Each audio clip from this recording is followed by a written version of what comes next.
Hello hi, আমার সুন্দর দিনের সুন্দর একটি ভিডিও চলেন আপনাদের সাথে শেয়ার করি। আজকে সারাদিন কি কি করলাম, কোথায় গেলাম, কি কি খেলাম, সবকিছু নিয়ে থাকছে আজকের ভিডিও।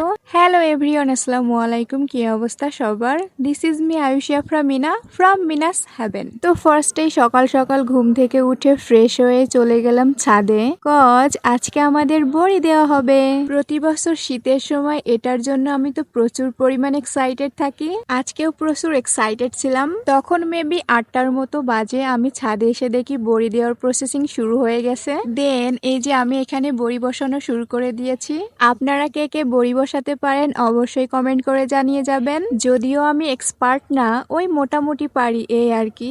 বড়ি দিতে দিতে এখানে আমার ফুফাতো ভাই বলতেছে, আসো আপু তোমাকে একটা ম্যাজিক দেখাই, এন্ড বাকিটা আপনারাই দেখেন। আমি বললাম ফাও ম্যাজিক বাদ দিয়ে ম্যাজিক করে কয়টা বড়ি বসাও তো দেখি কেমন পারো। তারপরেই তো তার নাস্তানাবুদ অবস্থা। বড়ি বসাতে না পেরে ভাই আমার রাগে দুঃখে বড়ি খাওয়া শুরু করে দিয়েছে। এটা কোনো কথা?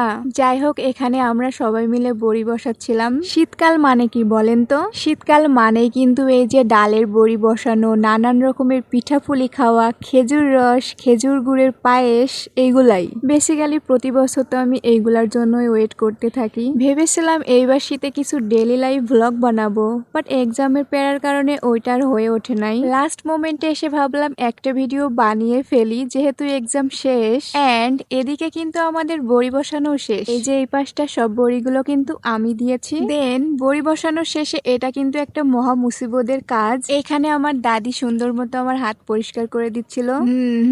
এইটাই অ্যাকচুয়ালি দাদিদের ভালোবাসা। এই মানুষগুলো আমাদের লাইফে আছে বলে মাঝে মাঝে মনে হয় জীবন এতটা সহজ। সবাই আমার দাদির জন্য দোয়া করবেন, উনি যেন 1000 বছর বেঁচে থাকেন। ভাইরে ভাই, কাঁচা বড়ি কেমনে বিড়ালের মতো চুরি করে খায় আমার বড় ভাই দেখেন। যাই হোক, বড়ি দেওয়া শেষে নাস্তা করে সকাল সকাল চলে গেলাম আমার আরেক দাদির বাসায়। বেশ অনেকদিন ধরে আমাদের বলছে কুল খেতে যাওয়ার কথা, বাট যাবো করে আর যাওয়া হয় নাই। ফাইনালি আজকে চলেই আসলাম।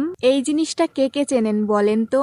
এটার নাম হচ্ছে গোলা, যেটার ভিতরে ধান সংরক্ষণ করে রাখা হয়। কুল খেতে এসে তো আমরা কুল গাছের উপর রীতিমতো অত্যাচার নির্যাতন একসাথে চালিয়ে দিয়েছি। এদিকে আবার পেয়ারা গাছ থেকে পেয়ারা পেরে দিল দাদি আমাদের। এইগুলো হচ্ছে দেশি পেয়ারা, খাইছো কখনো?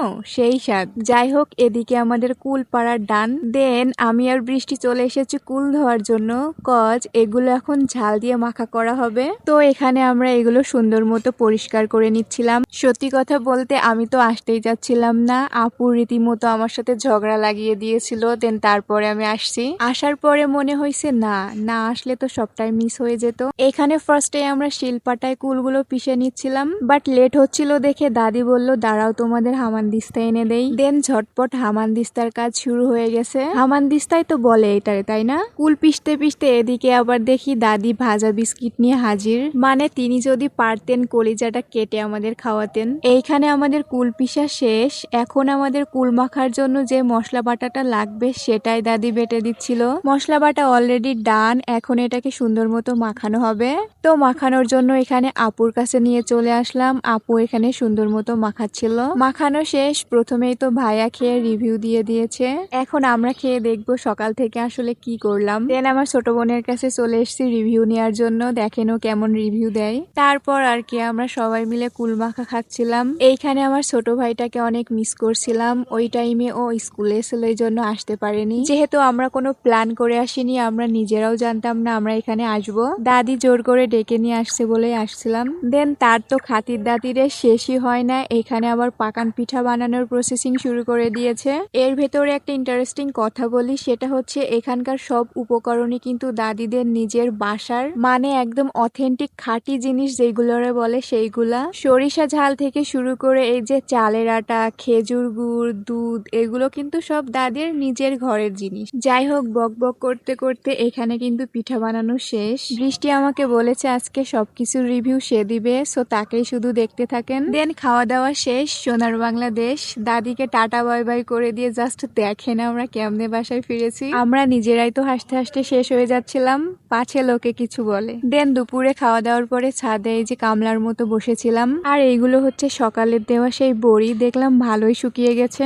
এই জিনিসটা কে কে চিনেন বলেন তো? এইগুলো হচ্ছে কুমড়ো শুটকি। যাই হোক, এখন আমরা চলে যাব নেক্সট আরেকটা অভিযানে। ভাপা পিঠা বানানোর জন্য এখানে আমরা চালের গুঁড়ো বানাতে চলে এসেছি। এইখানে এখানে আমি আর বৃষ্টি পার দিচ্ছিলাম। এই ঢেকি হচ্ছে আমার দাদির প্রচন্ড শখের একটা জিনিস। এইখানে আপু গুড়া টুকছিল। ভাইয়া ওই টাইমে বাজারে যাচ্ছিল, আমাদের দেখে ভাইয়া বলল আমিও পারাতে পারি। তারপর তো বাকিটা ইতিহাস হয়ে গেল। এইখানে তো আমার ফুপাতো ভাই আবার ম্যাজিক দেখানো শুরু করে দিয়েছে। এর মধ্যে আম্মু আবার দেখি গাছ থেকে নারিকেল পেড়ে এনেছে। নারিকেল ভাঙা দেখে তো আমি দৌড়ে বাসা থেকে গ্লাস এনে সামনে বসে পড়েছি নারিকেলের পানি খাবো বলে। আমার মতো এই কাজটা কে কে করো? তোমাদের চাঁদ বদন মুখখানা একটু দেখতে চাই।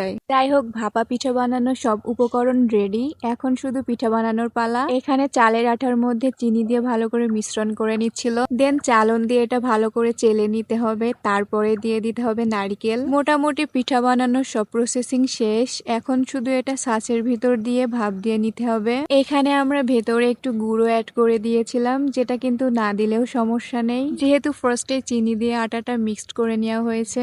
এখন এটা চুলার পরে কিছুক্ষণ রেখে ভাপ দিয়ে নিতে হবে।